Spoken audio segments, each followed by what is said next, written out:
પ્રિય શિક્ષકો, હિન્દુસ્તાન યુનિલિવરની સ્વચ્છ આદત કરિક્યુલમ ટ્રેનિંગમાં આપનું સ્વાગત છે.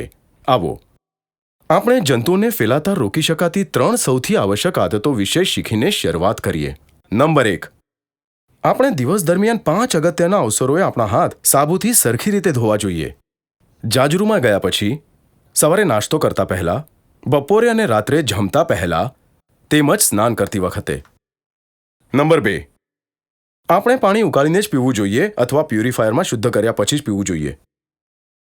આપણે મળમૂત્ર ત્યાગ કરવા હંમેશા ટોયલેટનો જ ઉપયોગ કરવો જોઈએ અને ટોયલેટ સાફ પણ રાખવા જોઈએ.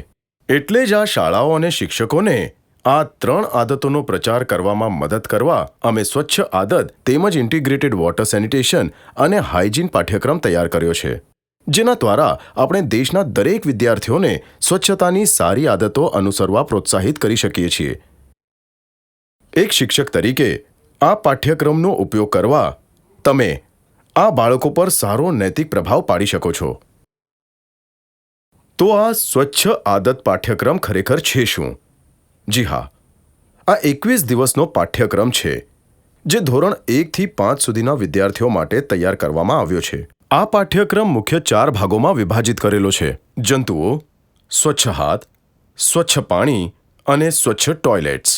આ પાઠ્યક્રમ વિદ્યાર્થીઓને સક્રિય રાખવા અનેક શ્રેષ્ઠ ખૂબીઓ ધરાવે છે, જેમાં સામેલ છે રંગબેરંગી ચિત્રો, યાદગાર પાત્રો જેમ કે ચમત્કારી સોનું, પ્રેરણાદાયક વાર્તાઓ, પુષ્કળ જિંગલ્સ અને અનેક મોજ મસ્તી કરાવતી પ્રવૃત્તિઓ. એક શિક્ષક તરીકે તમારે બસ આટલું જ કરવાનું છે કે તમારે આ પાઠ્યપુસ્તકને જ અન્ય કોઈ પાઠ્યપુસ્તક જેટલું જ મહત્વ આપવાનું છે અને બાળકોને 21 દિવસ સુધી તેનું શિક્ષણ આપશો. એ પુરવાર થયું છે કે જો આપણે કોઈ વસ્તુ નિરંતર 21 દિવસ સુધી કરીએ તો તે આપમેળે જ એક આદત બની જાય છે. બસ એટલે જ અમે આપને નિરંતર 21 દિવસ સુધી આ પાઠ્યક્રમ શીખવાડવા વિનંતી કરીએ છીએ. વિદ્યાર્થીઓને બીમારી ચક્ર જેવા મુદ્દાઓ વિશે સરળ ભાષામાં સમજાવો. વર્ગમાં કરવાની પ્રવૃત્તિ તરીકે કવિતાઓ અને જિંગલ્સનો ઉપયોગ કરો અને વર્ગમાં તેમની પાસે તે બોલાવડાવો. વાર્તાઓ વર્ગમાં મોટેથી વાંચવામાં આવે, પછી પ્રશ્નો વાંચીને તેનું અનુસરણ કરવામાં આવે અને બીજી વાર આખી વાર્તા વાંચવામાં આવે તે સુનિશ્ચિત કરો. હંમેશા બાળકોના નાના સમૂહમાં વર્ગ સ્વાધ્યાયનું આયોજન કરો. દરેક દિવસે વર્ગની શરૂઆતમાં કૃપા કરી સૂચનાઓ વાંચી લો અને તેનું પાલન કરો. અગત્યના નિયમ તરીકે, એક શિક્ષક તરીકે તમે આવતા દિવસના અભ્યાસ માટે બધી જ આવશ્યક વસ્તુઓની ચકાસણી દરેક દિવસના અભ્યાસના અંતે કરી લો એ ખાતરી કરશો. દાખલા તરીકે, હાથ દ્વારા જંતુઓના ફેલવાની પ્રવૃત્તિ માટે ચોક પાવડરની વ્યવસ્થા કરવી જરૂરી છે. ત્યાર પછી આવે છે ચર્ચા સત્ર.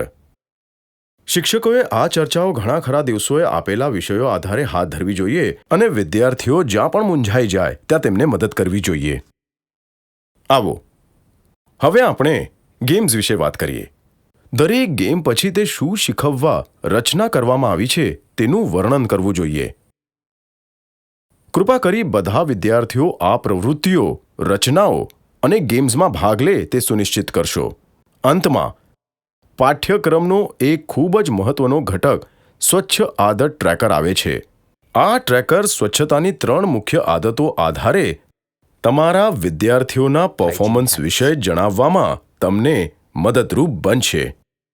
દિવસના મહત્વના સમયે હાથ ધોવા, માત્ર ઉકાળેલું અથવા પ્યુરિફાઈડ પાણી જ પીવું અને મળમૂત્ર ત્યાગ કરવા ટોયલેટનો જ ઉપયોગ કરવો. દરેક બાળકોએ આ ટ્રેકર પર તેમના માતાપિતા અથવા શિક્ષકની સહી પાઠ્યક્રમના પૂરા 21 દિવસો સુધી દરરોજ લેવાની રહેશે. તો બસ આ સાથે મારા શિક્ષક મિત્રો, આપણે આ વિષયનું સમાપન કરીશું. આવો જંતુઓને ફેલાતા રોકીને આપણે સ્વાસ્થ્યનો સંદેશ ફેલાવીએ. ધન્યવાદ.